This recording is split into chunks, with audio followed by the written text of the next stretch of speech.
ഇന്ന് നമുക്ക് നല്ല അടിപൊളിയായിട്ടുള്ള ഒരു 4 മണി പലഹാരം ഉണ്ടാക്കി നോക്കാം കേട്ടോ.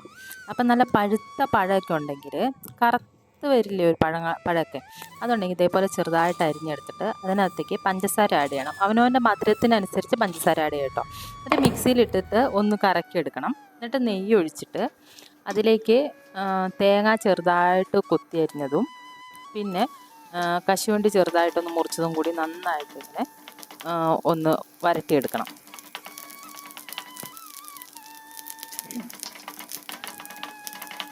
ഇത് അതിൻ്റെ ഇടയ്ക്ക് നന്നായി കടിക്കുമ്പോൾ നല്ല ടേസ്റ്റ് ഉണ്ടാവും കേട്ടോ. അതിന് വേണ്ടിയാണ് ഇതേപോലെ ഒന്ന് എടുക്കുന്നത്.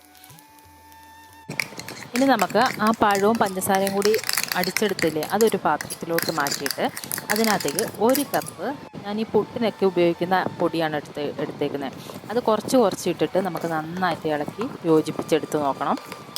അധികം കട്ടി വരാതെ കുറച്ച് ഇട്ടിട്ട് നന്നായിട്ട് ഇളക്കി എടുക്കണം കേട്ടോ. 1 കപ്പ് തന്നെ വേണ്ടി വരും.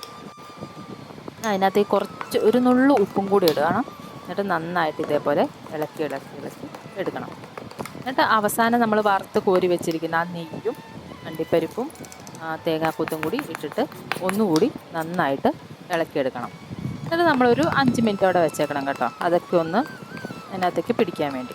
എന്നിട്ട് നമ്മൾ നല്ല ഇല കൊണ്ടുവന്നിട്ട് ഇലയിലേക്ക് ഇതേപോലെ ഓരോ സ്പൂണ് വെക്കുക, അങ്ങോട്ടും ഇങ്ങോട്ടും ക്രോസായിട്ട് മടക്കി എടുക്കുക കേട്ടോ. ഇതേപോലെ മടക്കിയെടുക്കുക. ഞാൻ കുറച്ച് സാധനങ്ങളുണ്ട്, ഒരു 4 എണ്ണ ഉണ്ടാക്കിയിട്ടുണ്ടായിരുന്നുള്ളൂ കേട്ടോ, അത്രേ പഴം ഉണ്ടായിരുന്നുള്ളൂ. അപ്പം അങ്ങനെ ചെയ്യാം.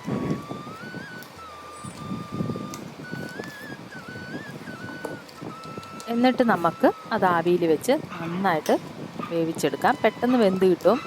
പഴവും പൊടിയും മാത്രമല്ലേ ഉള്ളൂ, അതുകൊണ്ട് വേഗം വെന്ത് കിട്ടും.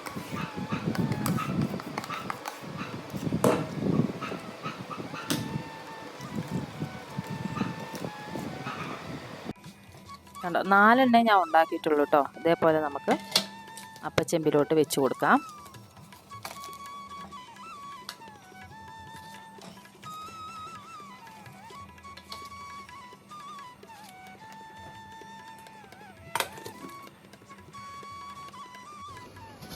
വെന്തിട്ടുണ്ട് കണ്ടോ, തുറന്നപ്പോൾ നല്ല കുമ്പളപ്പത്തിൻ്റെ ഒക്കെ നല്ലൊരു മണം വരുന്നുണ്ടായിരുന്നു കേട്ടോ. കഴിച്ചു നോക്കിയാലും അങ്ങനെ തന്നെ. ഈ ചക്കയപ്പം എന്നൊക്കെ പറയും കേട്ടോ, അതേപോലത്തെ നല്ല ടേസ്റ്റ് ആയിരുന്നു. ശരിക്കും എനിക്ക് ചക്ക കൊണ്ടുണ്ടാക്കിയ അപ്പം പോലെ തന്നെ തോന്നി. നല്ല ടേസ്റ്റ് ആയിരുന്നു. നിങ്ങളും ഒന്ന് ട്രൈ ചെയ്ത് നോക്കൂ കേട്ടോ.